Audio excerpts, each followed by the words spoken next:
it's me again, the sloth, the one who's supposed to be asleep, but instead is lying here in the middle of the night, staring at the ceiling and whispering, could my sore throat be serious?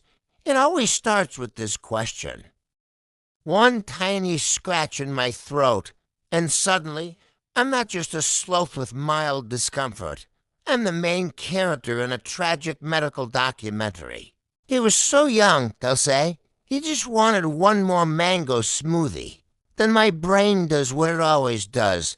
It turns the situation into a full-blown fantasy. I imagine my throat is a bustling city inside me, where the white blood cells are firefighters running around shouting, "We've got dryness in Sector Throatville!"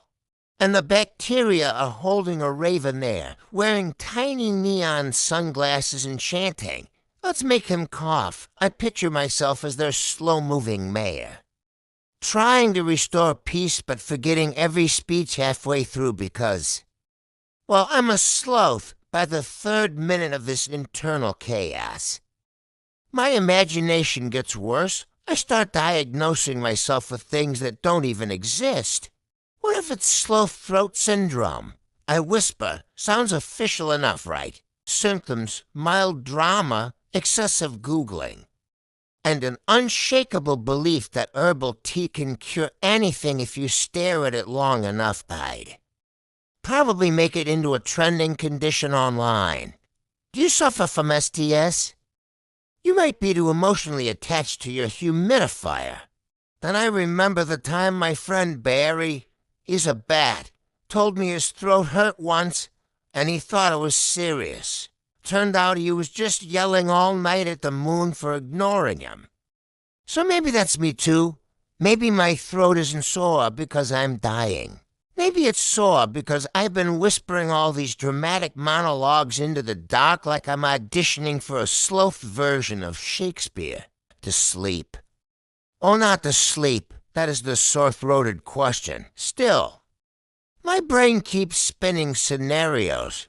What if my sore throat is a message from the universe? Maybe it's telling me to slow down. Which is funny, because I literally can't go any slower.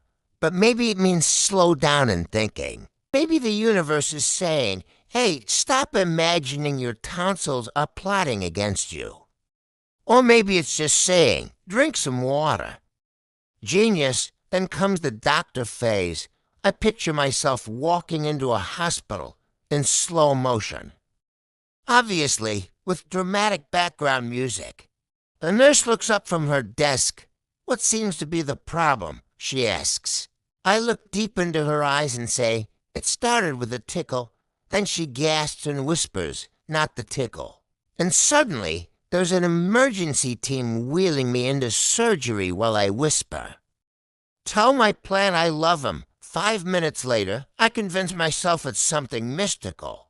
Maybe my throat hurts because my words are stuck, like I have unspoken thoughts that refuse to come out.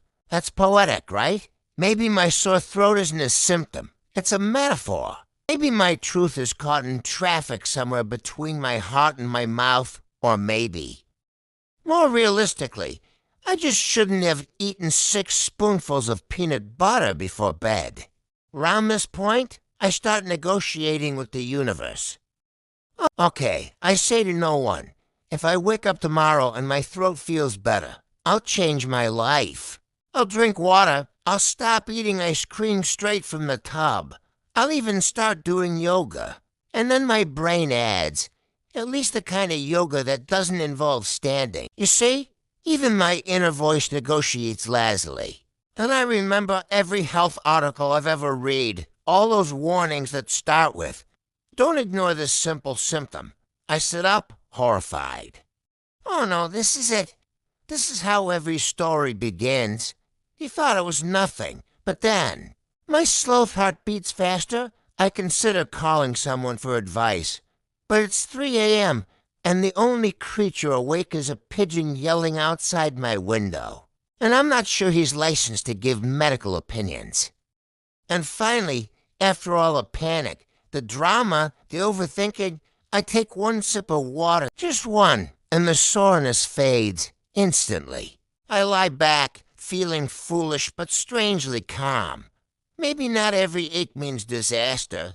Maybe some things are just too small. Temporary, gentle reminders to rest.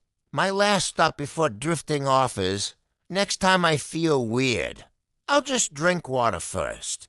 But of course, I know that's a lie. Next time, I'll still panic, because that's what I do best.